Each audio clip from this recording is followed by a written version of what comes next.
Girl, we often sort of, who are your female role models and all that sort of stuff, and that's all important. My mother was my rock and still is. But let me tell you, when a girl has men in her life, a father, a brother, an uncle, a cousin, who cherishes her, not idolizes her, not treats her like a doll, but treats her like a human, but shows her respect. My brother and my father were those men in my life. They treated me as a little girl, but as an equal.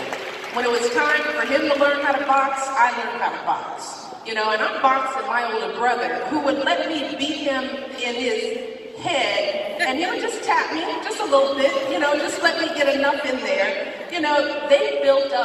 They were part of building up my base of thinking that I was someone special.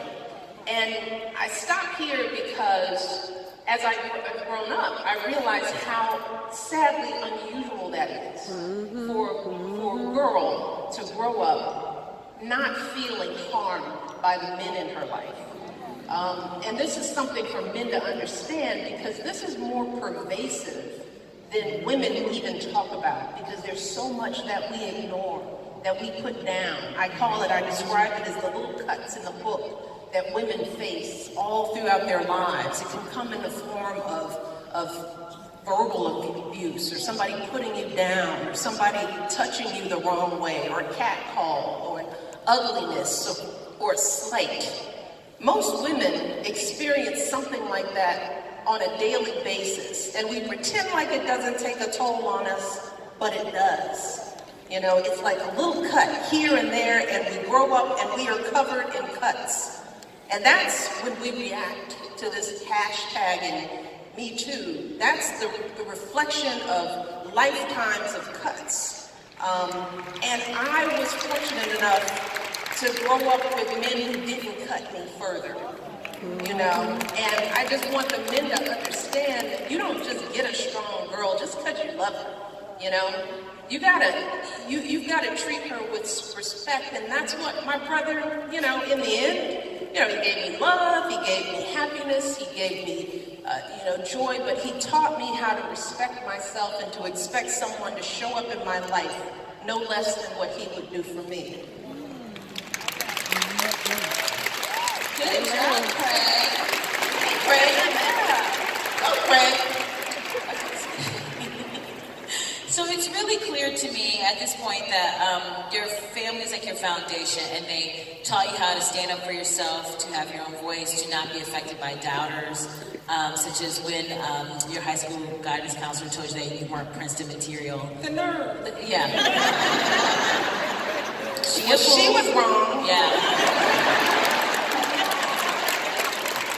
Ain't on your face, honey. But nobody's coming out of the woodwork claiming that one. That one's like, no, I don't think that was me. I don't think I was working at the high school at the time. People come out, yeah, I was her first kiss, and I was a roommate. Nobody's claimed that one yet.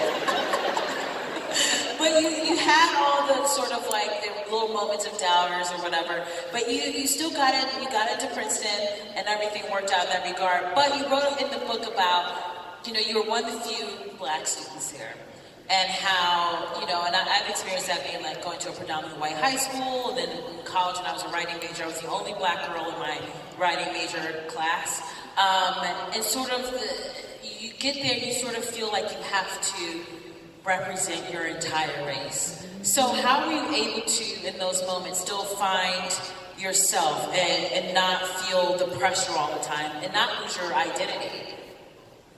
Well, everybody does it a little bit differently, and for me, it wasn't that I just completely overcame it, because it was years later before I realized my full worth. But one of the things that I knew instinctively to do was surround myself and to build a community for myself there that was nurturing. And this is something that whenever I talk to college presidents and universities as they talk about diversifying, it's like you have to have a cohort for kids.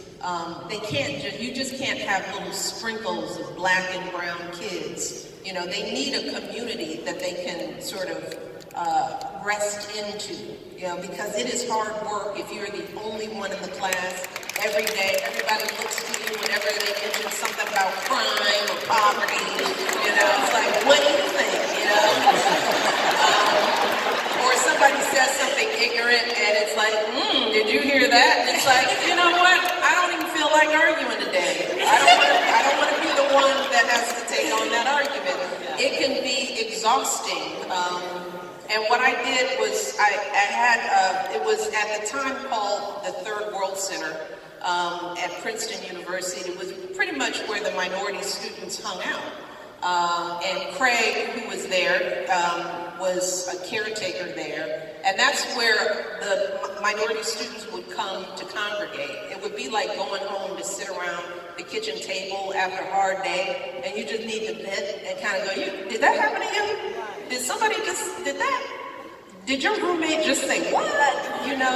And you can get that kind of stuff out. You can find a place. Right nowadays they call it finding your posse on campuses. And I encourage minority kids not to feel like they have to always blend in.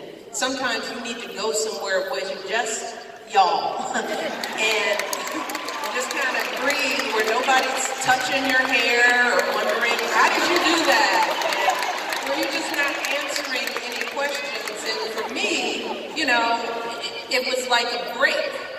Mealtime, when it would appear all the black students would be sitting together, and the university would get upset about that because they would think, well, we want you to mingle. And it's like, well, all the athletes are sitting over there, all the lacrosse people are sitting over there. You just see us because we stand out.